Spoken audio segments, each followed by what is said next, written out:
Hello， 大家好，我是兜兜。萧炎在四方阁大会为了救林燕被认出身份，面对风雷阁的步步紧逼，萧炎看向席位上的风尊者，说想请他看一物。风尊者没有想到这件事会扯上自己，萧炎将手指上药老留下的黑色戒指甩向风尊者。若真如药老所说，风尊者值得彻底信任的话，接下来他的举动会向自己证实。如果与药老所说的不一样，那最坏也就是依旧萧炎一个人走下去。望着朝自己飞来的漆黑之物，风尊者一把抓入手中。当风尊者看见这枚异常眼熟的戒指后，脸上的笑意缓缓凝固，同时与之凝固的似乎还有这一片天地。风尊者目光近乎呆滞地看着这枚深入灵魂印记的戒指，在无数道惊愕的目光注视中，风尊者闭上双眼，说此人谁也不能动他。看风尊者的态度坚决，雷尊者问他这是何意。风尊者并没有理会雷尊者，而是嘶哑着声音问萧炎与他是什么关系。风尊者的态度也向萧炎说明，药老这次的眼光没有出错。他深吸一口气，弯身抱拳，对着风尊者恭敬地说：“师徒。”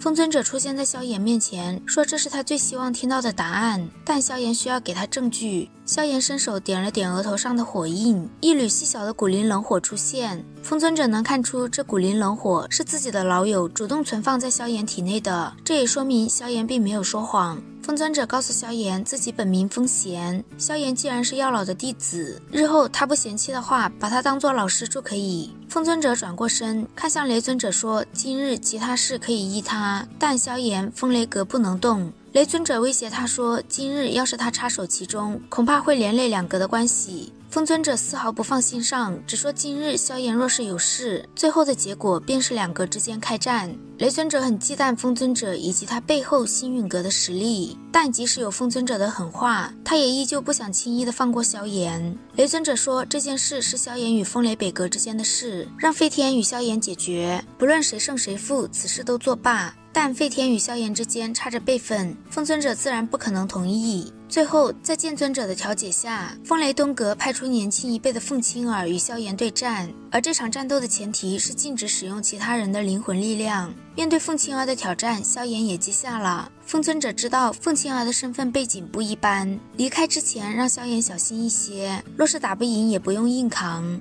萧炎面上点着头，但身板却悄悄挺直了起来。萧炎不仅有属于自己的傲骨，也想让风尊者认可药老的眼光。凤青儿的名声在这些年中几乎是中州北域年轻一辈的顶峰，即使是四阁之中也无人能与他相比。而萧炎最近的名声也不比他弱，他们之间的交手无疑将会成为这届四方阁大会最吸引人的一场。雷尊者提前嘱咐过凤青儿，战斗中出现死亡是极为正常的事。凤青儿这个人高傲又啰嗦，开战前凤青儿说，萧炎若是以为凭着风尊者撑腰就可以在雷山撒野的话，怕是太过天真。见萧炎一脸平淡，并不理会他，凤青儿又说，萧炎在他的认知中就是不断借用外力来给自己制造声势，说萧炎狐假虎威，今日怕是没有用。凤青儿啰嗦了一大堆，萧炎终于听不下去了。他没想到凤青儿也是这种聒噪的女人，说若是没有风雷阁或者其他的背景，以凤青儿的容貌成为男人的附庸或许会是最好的选择。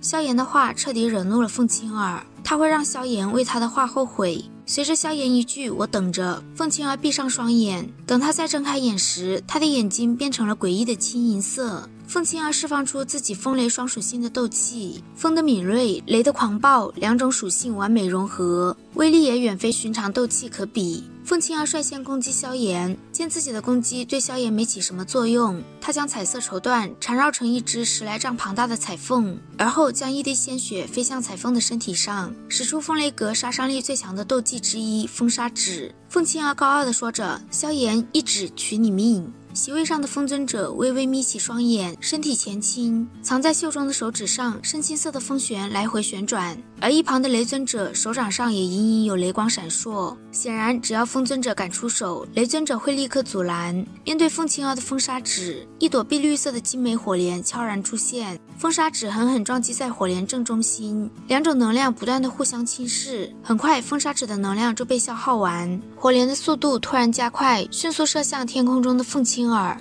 凤青儿手一动，彩凤出现在她的头顶上空，一圈七彩光照扩散而出，将凤青儿包裹住。在火莲的攻击下，光照一下子就爆开了，残存的火莲将彩凤撞飞，而凤青儿也顺利躲开了攻击。明显变得狼狈的凤青儿施展出血脉吞灵，将彩凤吸进嘴中后，凤青儿震动着一对七彩凤翼，实力暴涨至3星斗宗的层次。而在他气息暴涨时，萧炎也迅速施展出天火三玄变，可惜萧炎的实力勉强提升到3星斗宗时便停了下来。萧炎看着天空中凤青儿背后的凤翼，感觉有些熟悉。就在他疑惑时，凤青儿身后幻化成一个巨大的凤凰虚像，这个凤凰通体漆黑，妖异的眼睛紧盯着萧炎。萧炎看着天空中巨大的凤凰虚像，突然有种发凉的感觉。现在的凤青儿并非是真正的人类，而是他的魔兽本体。凤青儿施展出妖皇圣像，吞天纳地。他身后的虚幻凤凰犹如复活一般，双翼一震，庞大的乌黑光芒狠狠地对着萧炎降临而去。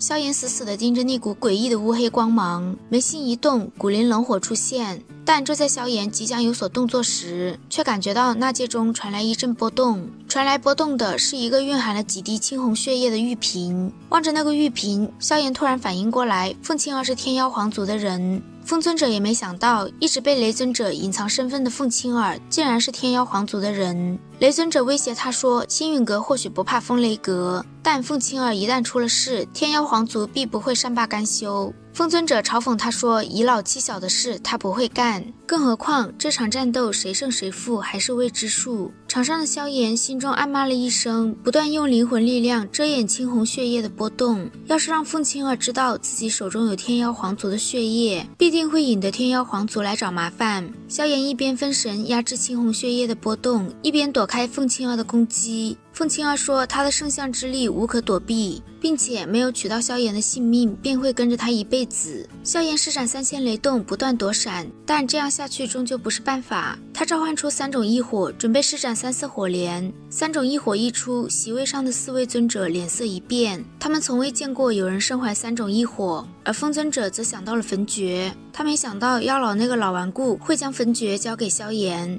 以萧炎现如今的实力，想要融合3种异火并不算困难。很快一朵3色火莲出现在他的手中，3色火莲一出，雷尊者等人的脸色也十分难看，只有风尊者脸上难掩笑意，觉得妖老的眼光一如既往的毒辣。萧炎的3色火莲奔向天空中的凤青儿，凤青儿从火莲中感受到了一种毁灭般的气息。这种情况下，她不得不承认自己小看了萧炎。凤青儿召回攻击萧炎的乌光，再次躲进了身后庞大的虚幻凤凰之中。施展出圣象妖皇钟后，凤青儿身后的虚幻黑皇变成了一个庞大的乌黑巨钟。妖皇钟是天妖皇族由远古遗传的斗技，是由一名实力达到了斗圣层次的天妖皇所创，不仅防御力无比可怕，还可以施展音波攻击。好在此时的凤青儿也只学到了皮毛，在3色火莲的碰撞下，很快妖皇钟便被撞破。萧炎看着裂缝越来越多的妖皇钟，吞下几枚加速斗气回复的丹药。当妖皇钟彻底裂开爆炸时，萧炎飞速出现在凤青儿的身后，将她狠狠砸落在广场上。